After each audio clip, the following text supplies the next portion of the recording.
I've been developing a solution to a massive ecological problem, algae blooms, using a combination of modified clay and carbon-negative concrete. But aside from running some tests in my basement, I haven't really been able to figure out whether this works in the real world, and more importantly, if it's economically viable. So that's what I'm going to be doing today. Hey, I'm Alian. I'm once again experimenting with microalgae.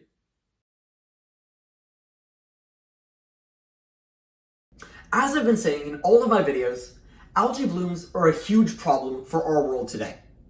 They occur when excess nutrients in bodies of water stimulate the growth of algae, which can cause huge damage to ecosystems. Some algae and cyanobacteria produce life-threatening toxins, and almost all algae choke out plants and animals by increasing what's called the biological oxygen demand. All of this means that we need to find a way to clean up algae blooms, not just to save our environment, but also to save our economy and the lakes that we thrive from. Now, what I'm using is a substance called modified clay. Clay that has had substances like chitosan or polyaluminum chloride added to it to make it positively charged and act like a big algae magnet, absorbing all the algae out of the water. And finally, that modified clay can be made part of concrete, rendering an industry that makes up 8% of emissions of carbon dioxide globally carbon negative. But all of this is sort of just a theory. And right now, I'm running experiments in my basement lab to figure out if any of this is really possible. But on the other end, I'm also trying to figure out if this process could really work if it were scaled to, say, all the algae blooms here in Canada. And that's what I'm trying to figure out today. Can we use modified clay to clean up all the algae blooms that we see today, and then turn all of that modified clay into concrete at scale? Now, I've been researching this for the past week, and I was essentially asking myself three important questions.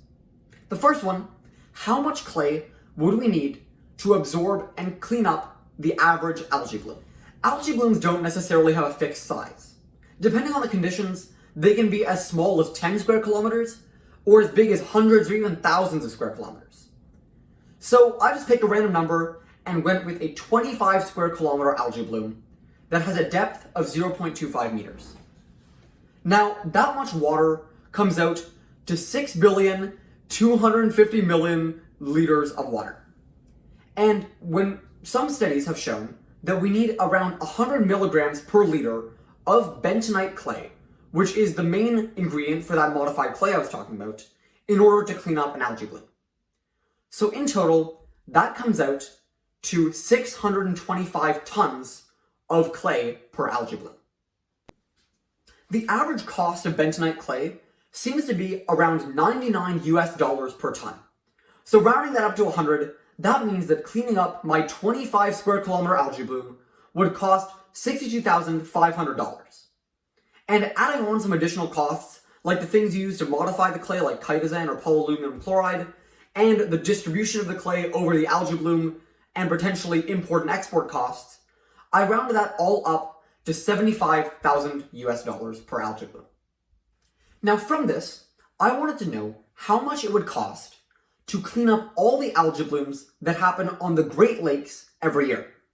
The Great Lakes are a series of 5 lakes in Canada that experience quite a lot of algae blooms. And I chose them because they're not only a few hours from where I live. So the issues that happen there hit pretty close to home. Now, I found a paper looking at the average amount of algae blooms per year in all of the Great Lake areas where there are a lot of significant algae blooms. And in total, it came out to 434.4 square kilometers of algae blooms per year on average.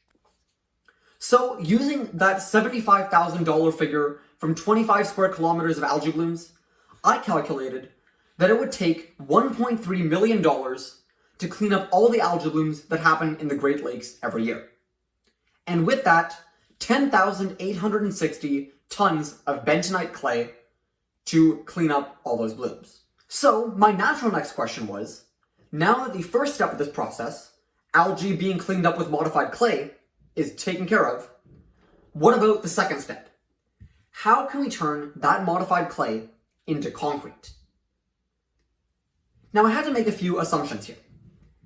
Based on my research on how concrete is produced, clay isn't necessarily immediately part of that process. And there isn't enough research on how to integrate bentonite clay into cement to necessarily demonstrate exactly how this should be done. So I made a quick assumption and decided that instead of mixing clay into cement before it gets created, one might use just 90% cement powder and 10% clay in one big mix and turn that all into concrete. This may be a bit of a rudimentary assumption, and I invite anyone who's watching these vlogs that might know a bit more about cement production to please reach out and try and explain this a little bit better to me. In any case, under these assumptions, with the amount of clay that we use to clean up all those algae blooms in the Great Lakes, we could produce 108,600 tons of cement. Now, the average cost of producing cement is about $110 per ton.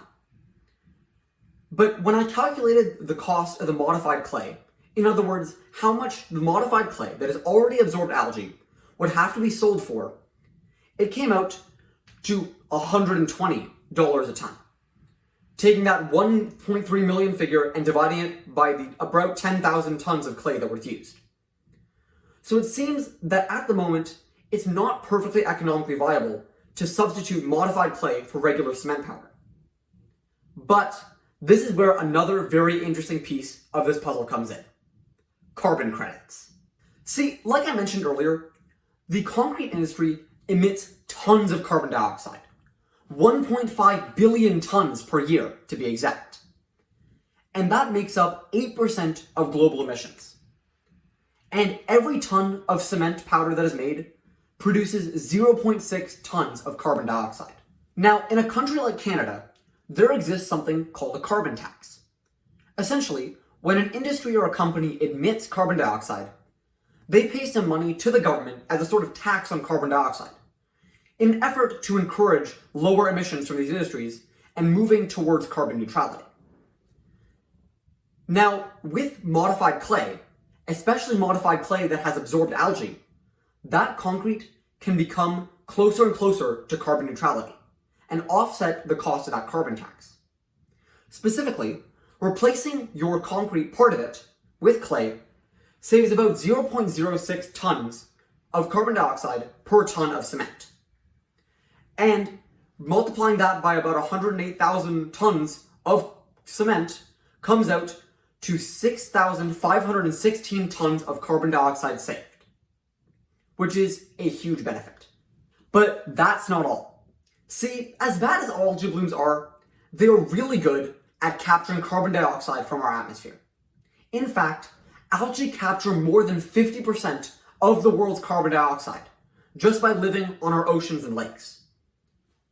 1 acre of algae removes 2.7 tons of carbon dioxide every day.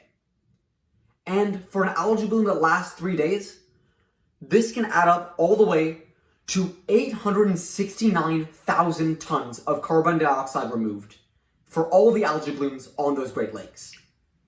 So, by combining algae, modified clay, and concrete, we can create a solution that removes 876,000 tons of carbon dioxide from our atmosphere per year. And by combining the carbon tax savings and potential carbon credits for these emissions, we can save more than $83 million for the concrete industry. And that's only on the Great Lakes, only a small set of Canada's lakes and the world's bodies of water. And that answers my third question. What is the impact? What can we create with the power of algae blooms? And the answer is clear. We can create huge savings for the concrete industry while making a massive impact on our environment. So there we go. Hopefully this gave you a better sense of what I'm thinking about with this idea and got you fired up about the potential of algae, modified clay, and concrete. If you're curious about this and want to see more, make sure to check out any of the other videos on my YouTube channel or on LinkedIn. And if you have any questions or are just curious, feel free to drop a comment down below, and I'll be sure to answer any questions you've got. But that's where I'll call things for today. If you want to follow along and watch as I build out a prototype of this in the next few weeks, make sure to follow on LinkedIn, subscribe on YouTube, and as always, I'll see you in the next one.